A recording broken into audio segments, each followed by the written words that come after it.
Jumde Samo now Shisha Chege Namraji Denge Zala Nyobo Jozo Yande Janjo Sambo Sam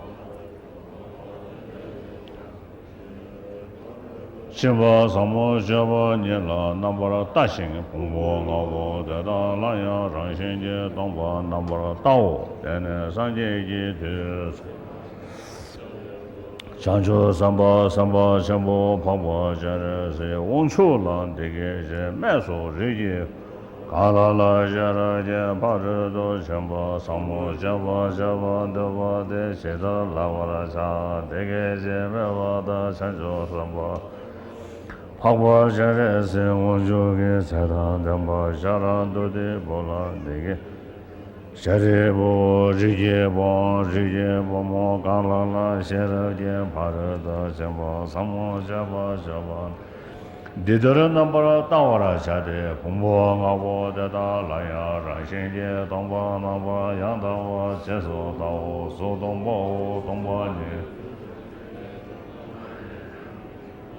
Ele Yaya, Mayeno, Dejando, Sodon, Dojedon, Dojedon, Namara Javono, Tombo, Shadabo, Dedra, Shadamje, Tomba, Nidis, Majevo, Mangavo, Timava, Timoda, Jawa, Javanava, Kawa, Dedra, Veda, Togwa, Jila, Subi, Sowa, Veda, Mimi, Naomi, Nami, Jemi, Limi. Reme Rome Rejame Shemedo Mege Kame Bane Ye Kame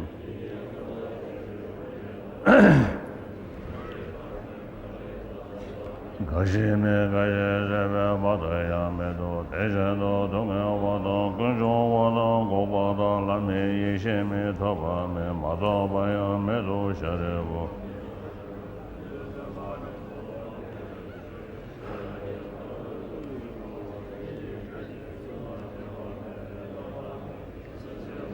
Shindo Dene Nyangan Deve Tara Jendo Tesundo Nambura Juve Sanje Sajeja Sheraje Bharedo Shimbala Dene Lana Ngoboro Sobo Sanje So Dada Vena Sheraje Bharedo Shimbenga Jikwa Shimbeng Lana Mebenga Minya Bada Nyambenga Dembara Shevara Shadesh Harado Shimben Hameva Teada Gade Gade Para Gade Para Songade Budi Erevo Zendo Somo Somo Parado Shimbo Samola Labarajo Jumdende Tingenze Dele Jende Janjo Samla Samla Jumbo Pama Jere Se Unzo La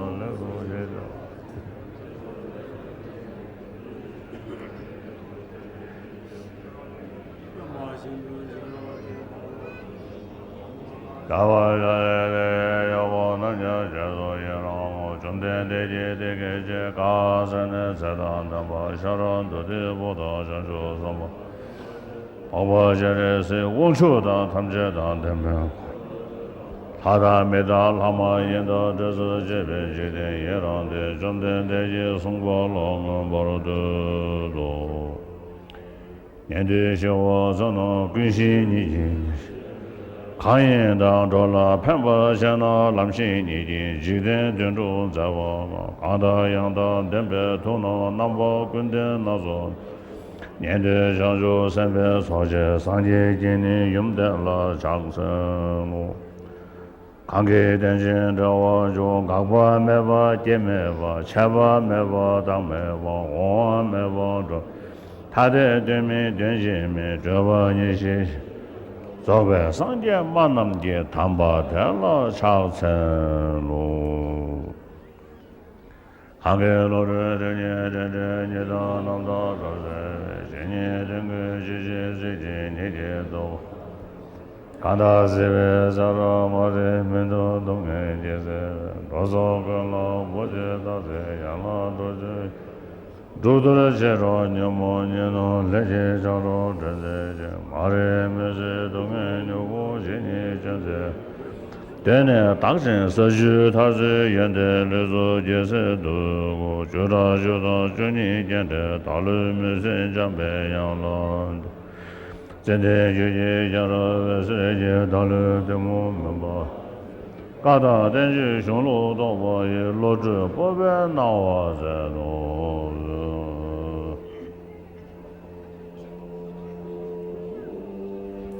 tenya ini paba shirji paradu chimba ini shijin nyangaba sayadi imbaye Ngāzu namju dende yaga shirwa nyingu nalali ya ini 아자리 리기포모 강하라 시르지 파도 좀 상문 잡아 내가 되는 뭐 따와서 돼 풍문가 뭐 다야 신기 동반나 뭐 양다고 해서 따오 속 동보 동반이 속소 속래 동반이 샤마이 동반이 레자 속셴 마이노 세니 In the Heart Sutra, it is mentioned that the sons and daughters of the lineage should see the form as emptiness. The followers addressed by the word, the sons and daughters of the lineage, are required to possess the Buddha potential that exists within the mind of all sentient beings, even we ordinary beings, right now, within the bondage of samsara, or the cycle of existence. Even in our case, we have the Buddha potential within us.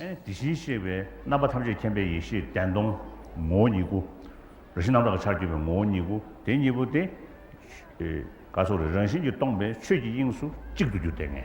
지신이 매시다. 너나 이네 정말 새도록 나와도 내게 그게 To say that within us we have this naturally abiding lineage refers to the inherent existence of the mind. Thus, this lineage of the Buddha refers to all of us. Using this lineage which is present within us is the basis and foundation. tellatene shiza tellatene ene ko riksaya chunguyare seba da kada nijishambu mundu gyuni nijishambu gyula kene nijishambu When you actually achieve genuine compassion, then you really become a son or daughter of the lineage. When we say that physical form itself is devoid of independent existence, that means that the existence of that form, or some physical aggregate as such, is dependent upon its causes and conditions.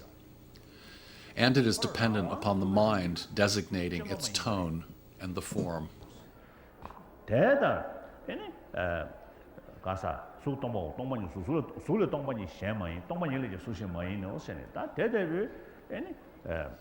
Apart from the form, there is no emptiness, and apart from emptiness, there is no form. On the basis of one object, like our physical form, there are two entities, the entity of conventional truth and the entity of the ultimate truth. These two truths, even though they have different aspects, are of the same entity.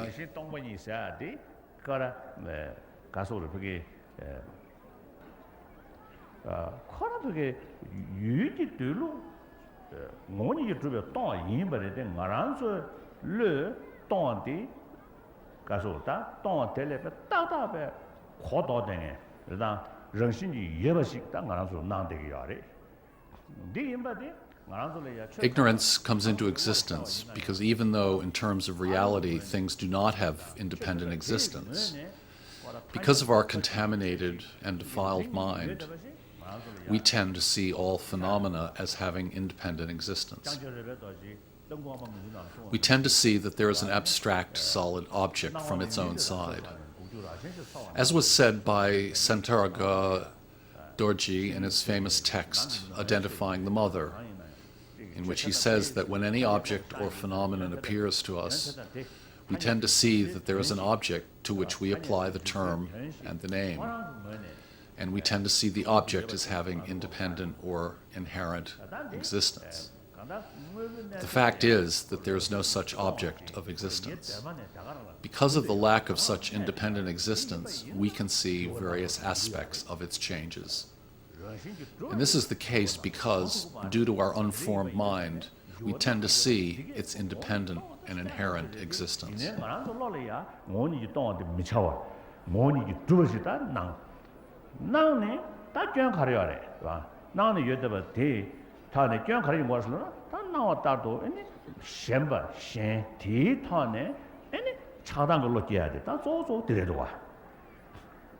차단기 산배 뉴본디 이디 깨윤두산에 거라 다도 진배 띠무 덴징기 시체니 다 차단기 산배 뉴본도 잘해야 차라니 여바리.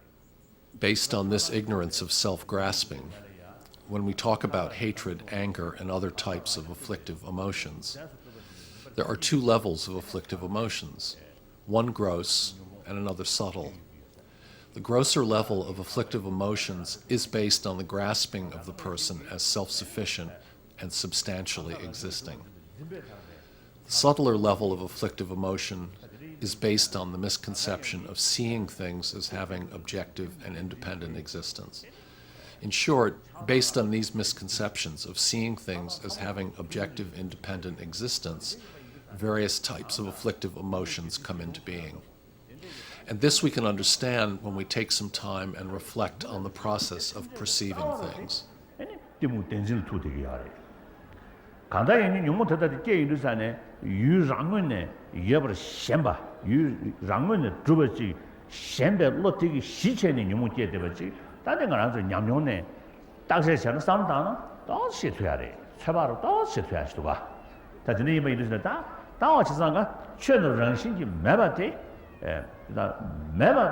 매바지 매발이야 먼저 마통을 정신이 여버 때니 때와 대왕기 아니 차단 걸로 계제 아니 랭엔산에 란준이 가서 풍요하래 최남기 인루지 링나 타바냥데 자상가 코와다 냥데서야디 내루 머리나 코와 Therefore, when we talk about samsara, or the cycle of existence, and liberation, these are related to two types of perceptions.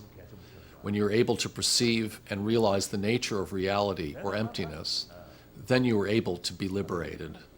And if we are unable to see that, then we wander in the cycle of existence.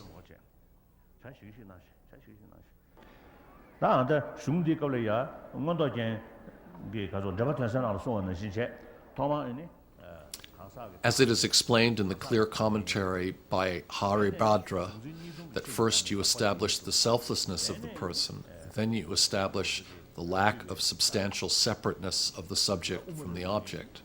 And then you establish the lack of independent existence, which is uniquely in accord with the Madhyamaka school of thought.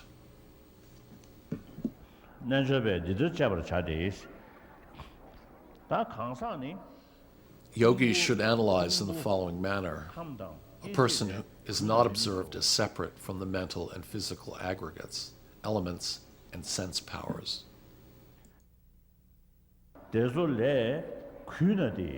So a person is not formed separate from those psychophysical aggregates.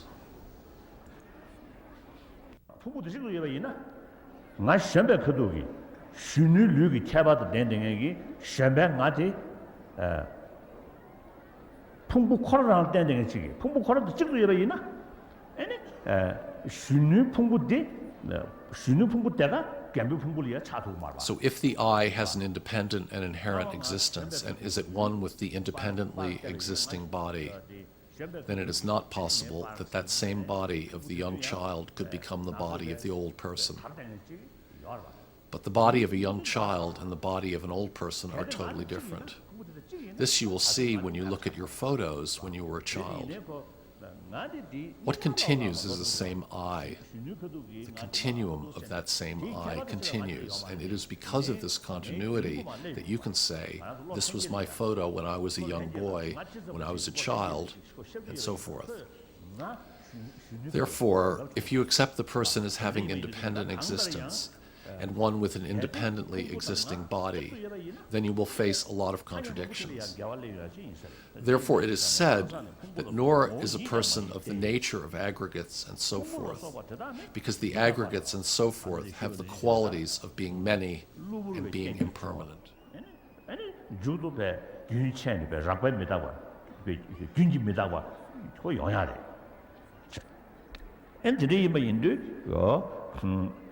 Any ngati be jun chabal de kosola di guminduas pungbulo so wotla ni midagwata da pungbu semne shagiyare da pungbu semne nga sha yundu sane any pungbu rang nane da any ngai chenshi joju ma chuna any nga rang kasore ngai rang kasore pe rang sen de la du yo ngai chen la du yo sa de yimba yundu sane 풍부 나네 다 수지 풍부 두시 풍부 두시 뭐 남시지 풍부 살는데 예배 나로네 다 남시지 풍부 디나네 다 가서 이기 셔봐 되네 나이 천실이야 되봐 이 So therefore, some of these Buddhist schools of thought said that to accept the inherent existence on the conventional level, say that when you search, the basis of the designation of the person is the consciousness itself. Even within the psychophysical aggregate, if you search, you will not find any example of such a person, because a person is merely designated. So, if you try and look at a person as having a permanent and single existence, you will never be able to find it. The person as a phenomenon cannot exist except as one of many, because there is no other way of existing. Therefore, we must conclude that the association with the world and I and mind is wholly mistaken.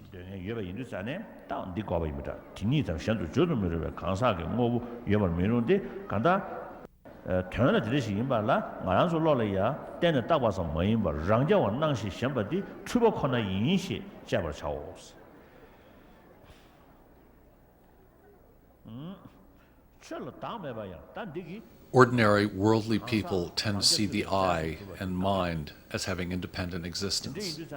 This is wholly mistaken. This refutes the notion of a person having substantial and self-supporting existence.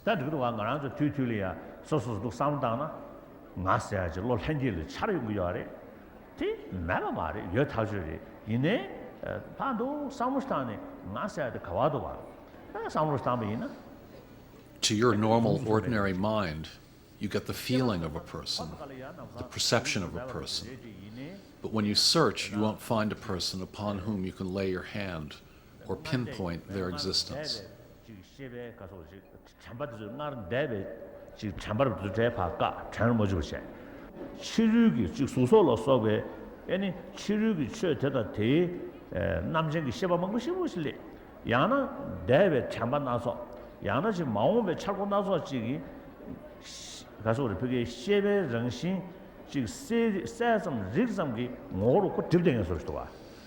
At present, your mind is invented by a host of images, of form, of sound, of smell, and similarly so are many ideas of the past, about the future, and so forth.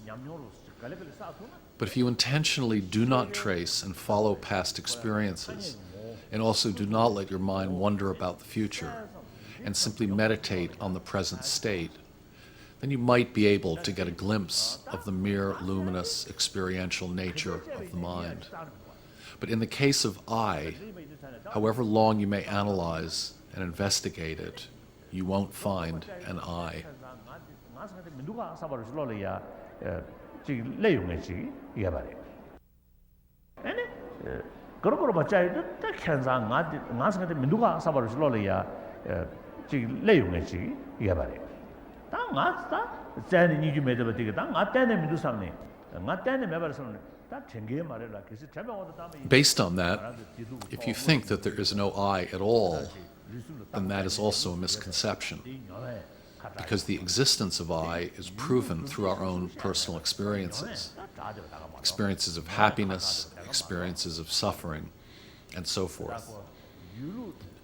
When we do not analyze or do not investigate and do not search, then there is I, there is other, there is a Buddha, there is a sentient being. And all of these are presented and established based on the conventional level. But when you search, you won't find anything. You won't find Buddhas, you won't find lamas, you won't find sentient beings, and so forth. Not finding them through analysis and investigation does not mean their non-existence, because their way of existence as such is that they have deleted conventional existence and do not have an independent existence.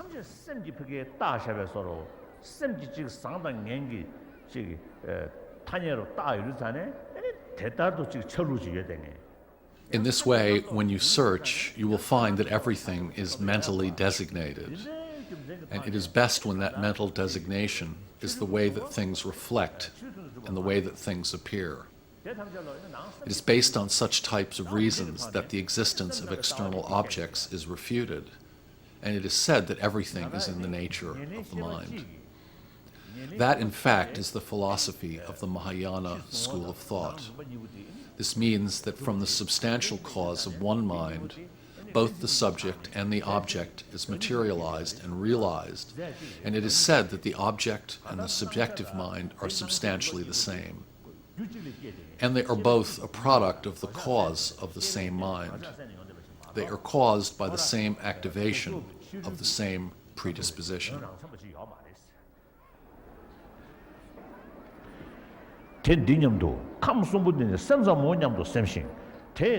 Just as physical form causes certain aspects and their identities, neither one nor many, similarly the mind is not different from them. Its identity, too, is neither one nor many. Therefore, the mind, by definition, is an illusion.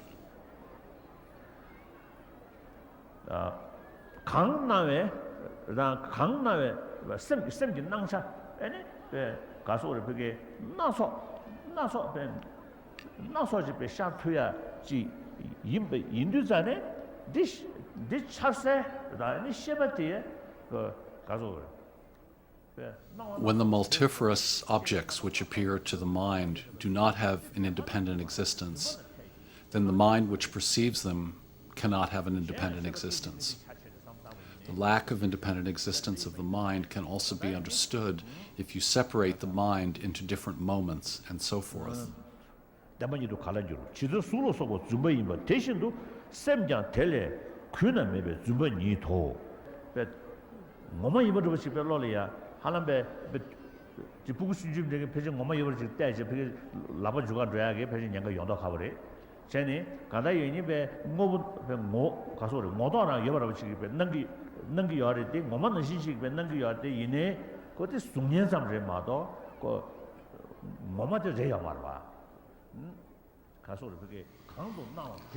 It is just like watching television, particularly by a child.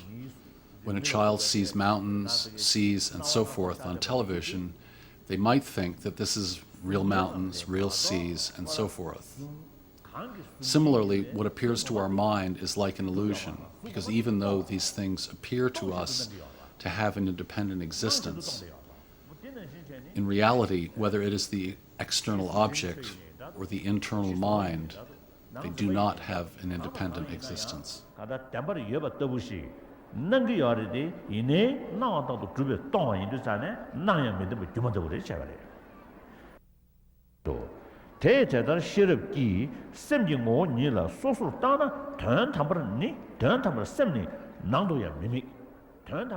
From the ultimate point of view, nothing can be found. In this way, when the identity is specifically examined by wisdom, in the ultimate sense it is perceived neither within nor without. It is also not perceived in the absence of thought.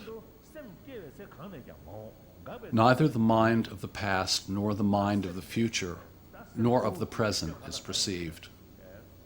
When the mind is born, it comes from nowhere, and it goes nowhere because it is incomprehensible, undemonstratable, and non-physical.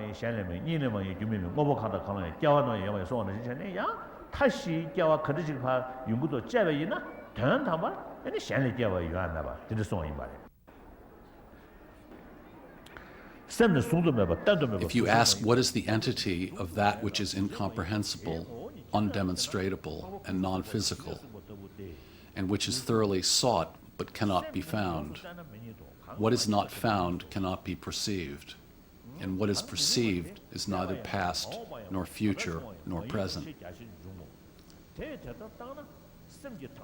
Through such analysis, the beginning of the mind is ultimately not seen.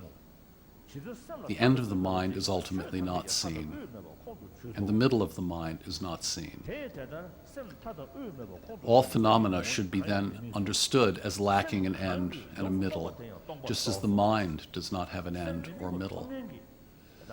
With the knowledge that the mind is without a middle or an end, no entity of the mind is perceived. What is realized by the mind is realized as being empty.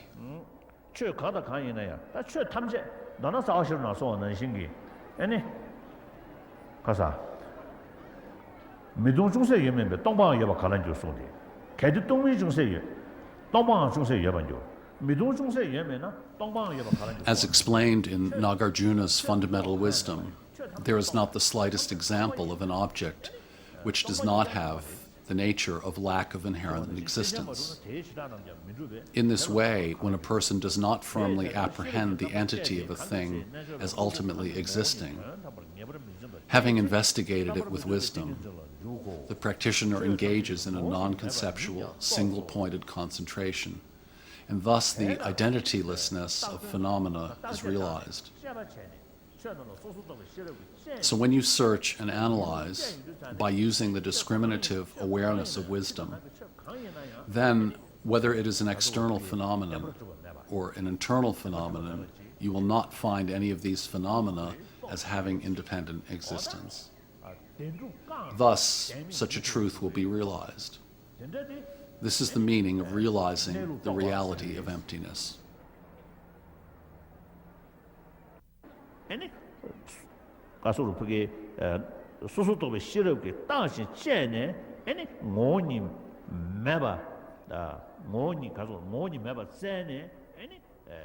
Those who do not meditate with wisdom by analyzing the entity of things, specifically, but merely meditate on the elimination of mental activity, cannot work conceptual thoughts and cannot realize identitylessness because they lack the light of wisdom. When we talk about developing wisdom, we are talking about a wisdom which focuses on the object, and the object here is emptiness. So therefore, if you say that mental non-conceptual states means not to have any thought at all, whether it's a positive thought or a negative thought, and if you say that to allow any thought to arise in the mind, whether a positive or negative thought is wrong, then that is definitely a misconception and a wrong idea.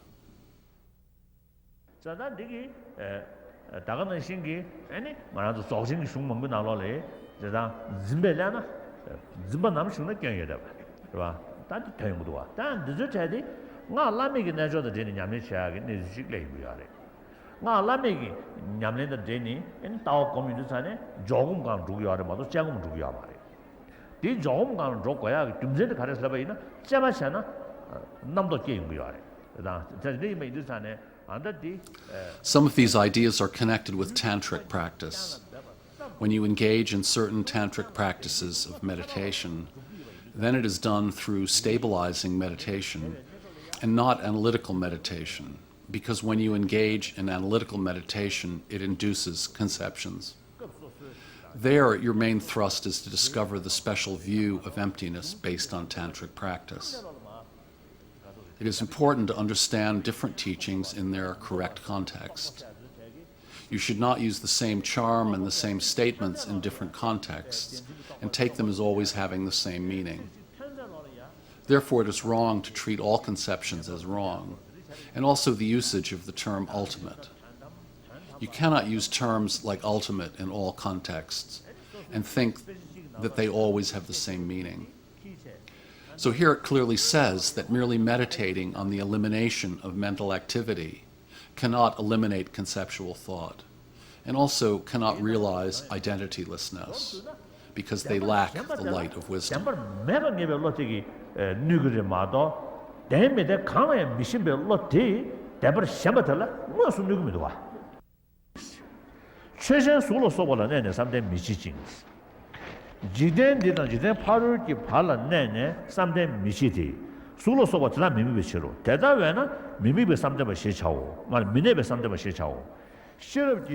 Such a practitioner is then called a meditator of supreme wisdom, because specifically examining the identity of all things with wisdom, he has perceived nothing.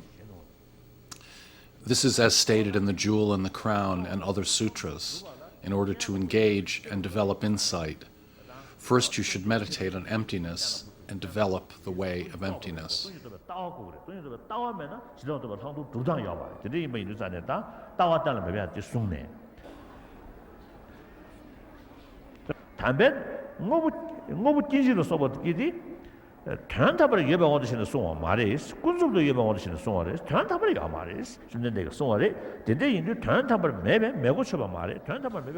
As described by the Buddha, things do not exist automatically.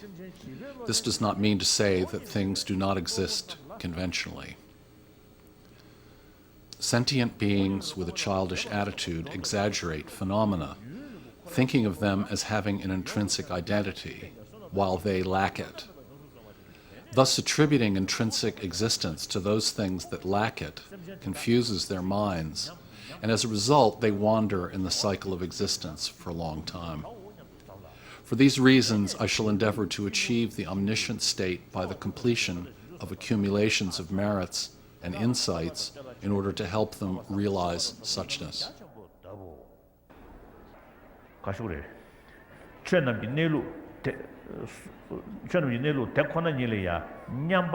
Since body, object, and the subjective mind do not have independent existence, therefore, by entering into meditative equipoise through that mind that is entered into equipoise, there is no independently existing sign, both in the case of the subject and the object.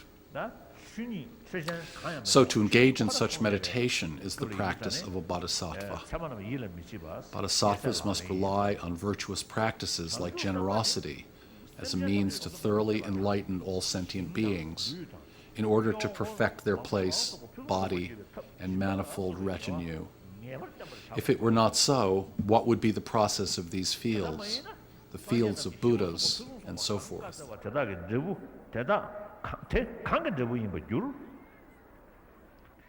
The extensive collection of all qualities in the sutra also says for Maitreya, bodhisattvas thoroughly accomplish the 6 perfections in order to obtain the final fruit of Buddhahood. But to these, the foolish respond that the bodhisattvas should attain only the perfection of wisdom. What's the need for the other perfections? Maitreya, what do you think of this? When the king of Kashi offered his flesh to the hawk for the sake of a pigeon, was it a corruption of wisdom? Maitreya replied that this is not so. The Buddha said, Maitreya, the bodhisattvas accumulated roots of merits through their deeds in conjunction with the 6 perfections. Are these roots of merits in conflict? Maitreya replied, Buddha, this is not so. And the Buddha spoke further. Maitreya, you also correctly practice the perfection of generosity for 60 eons, the perfection of ethics for 60 eons, the perfection of patience for 60 eons, the perfection of energetic perseverance for 60 eons, the perfection of meditative stabilization for 60 eons, and the perfection of wisdom for 60 eons. To this, the foolish respond, there is only one way to attain Buddhahood, and that is the way of emptiness. The practice of the foolish is completely mistaken.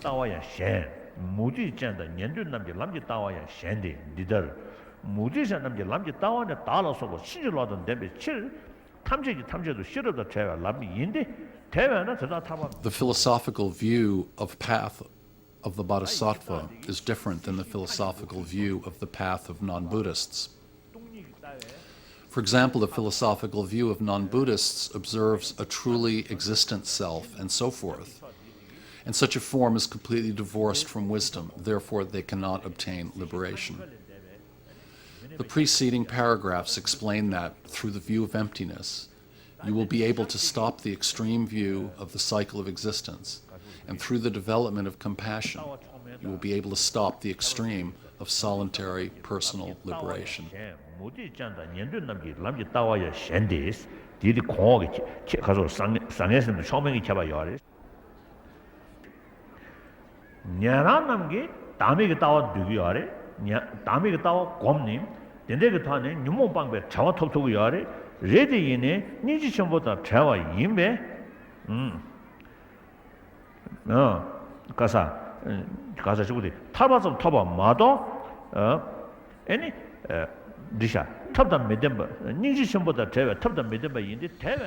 The heroes and Pratyeka Buddhas do not possess great compassion. Thus they achieve only liberation and not enlightenment. These heroes and Pratyeka Buddhas fall into the extreme of solitary peace or liberation just for themselves. That is the meaning of the statement that the heroes are separated from great compassion and devoid of skillful means.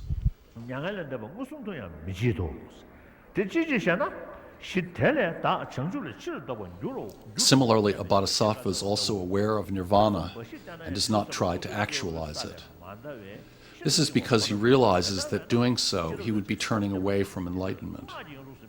If he realized merely unskillful means, the bodhisattva will not transcend the ordinary level, and thus they will remain in bondage. Therefore, he cultivates skillful means along with wisdom. By the power of wisdom, bodhisattvas can transform even the disturbing emotions into nectar, like under a tantric spell. There is no need to express the goodness of generosity, which leads to naturally elevated states of existence. The Heap of Jewels Sutra states, Kashyapa is like this. Due to the power of Tantra and medicine, even poison may not cause death. Similarly, of the disturbing emotions of bodhisattvas under the power of wisdom, they cannot cause their own downfall. Therefore, due to the power of skillful means, the bodhisattvas do not abandon the cycle of existence. They do not fall to nirvana. Due to the power of wisdom, they eliminate all objects misconceived as truly existent. Therefore, they do not fall into the cycle of existence.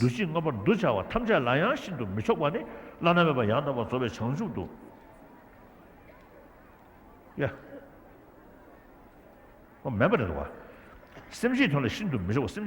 Those interested in Buddhahood must cultivate both wisdom and skillful means. While you are meditating on transcendental wisdom, or while you are in a deep meditative absorption, you cannot engage in skillful means, such as practicing generosity. But skillful means can be cultivated along with wisdom during the preparatory and post-meditative periods. That is the way to engage in wisdom and skillful means.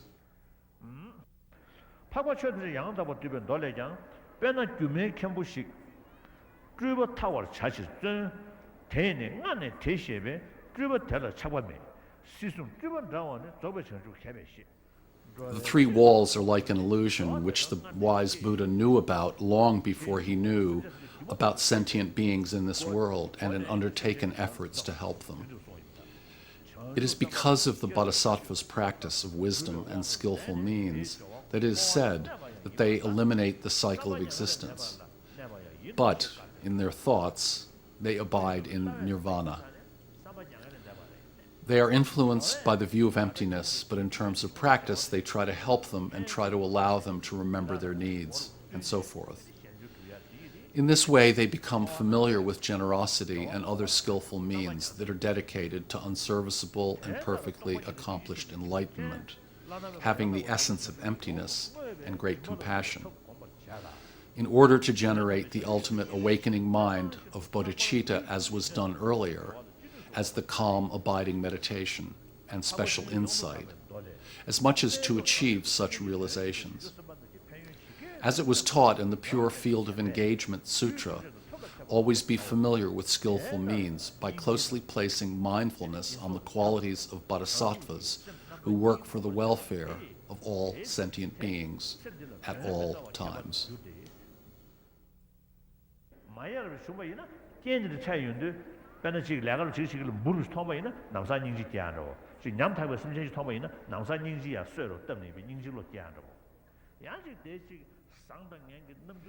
If the influence of such practices are there as and when you encounter helpless beings, then your compassion will be strong.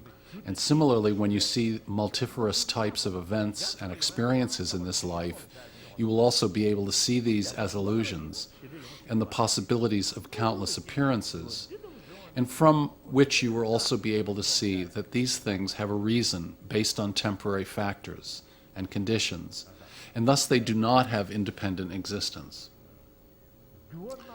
As the great master Chantaroga has said, when you see all of these multifarious changes, you will be able to clearly ascertain that these are expressions of the unchanging Mother.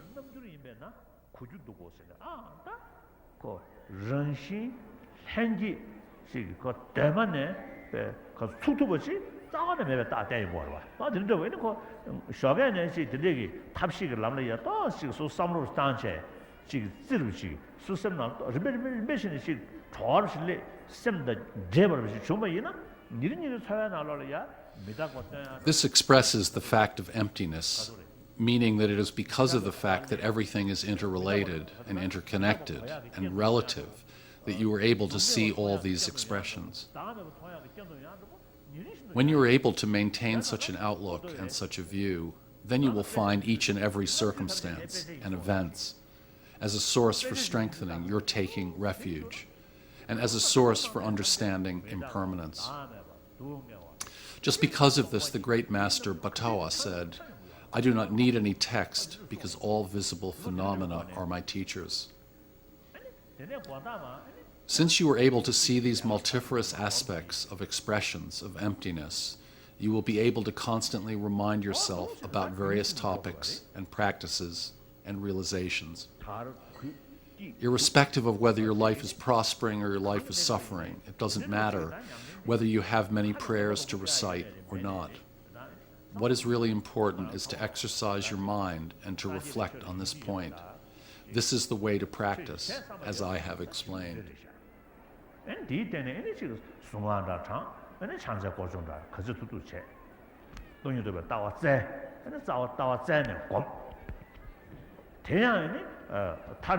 Here, when we talk about eliminating the afflictive emotions, it is not eliminating them temporarily, but eliminating them forever. This is possible by developing the view of emptiness, by developing the wisdom of emptiness. And that view of wisdom realizing emptiness should also be influenced by the practice of bodhicitta. If you engage in such a dream, then you will definitely improve day by day, month by month, and year by year, as is explained in the paragraph that I've just read. Those who become familiar with compassion, skillful means, and the awakening mind of bodhicitta will undoubtedly excel in this life.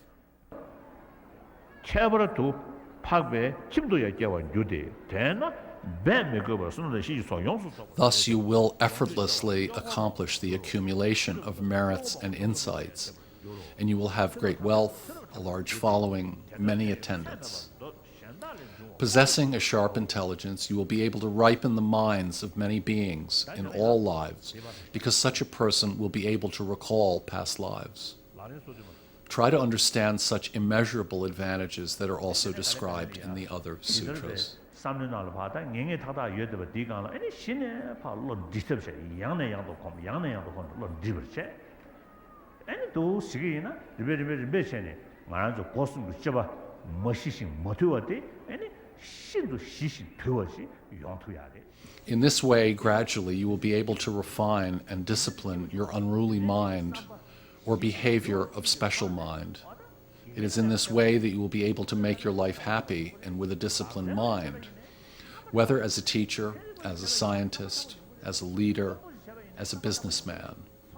So long as you have this wonderful motivation, all human activities become beneficial.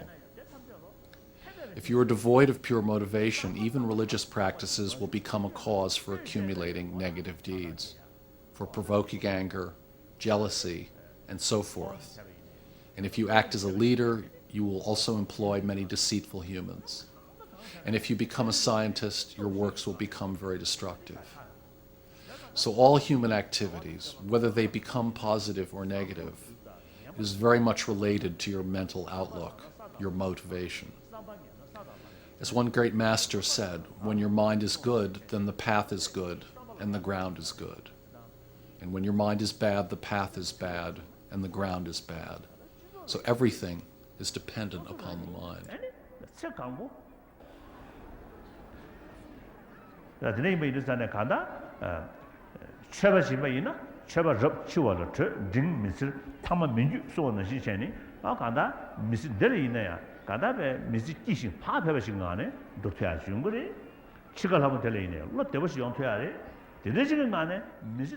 If you are a religious practitioner, it is said that even if you are a great practitioner, you will welcome death. And if you are even a middling practitioner, you will not have to fear. So if you lead such a good life, then you will have great peace within your mind. So what is really important is that we all work very hard to this end. This completes the preliminary teaching, and thank you very much.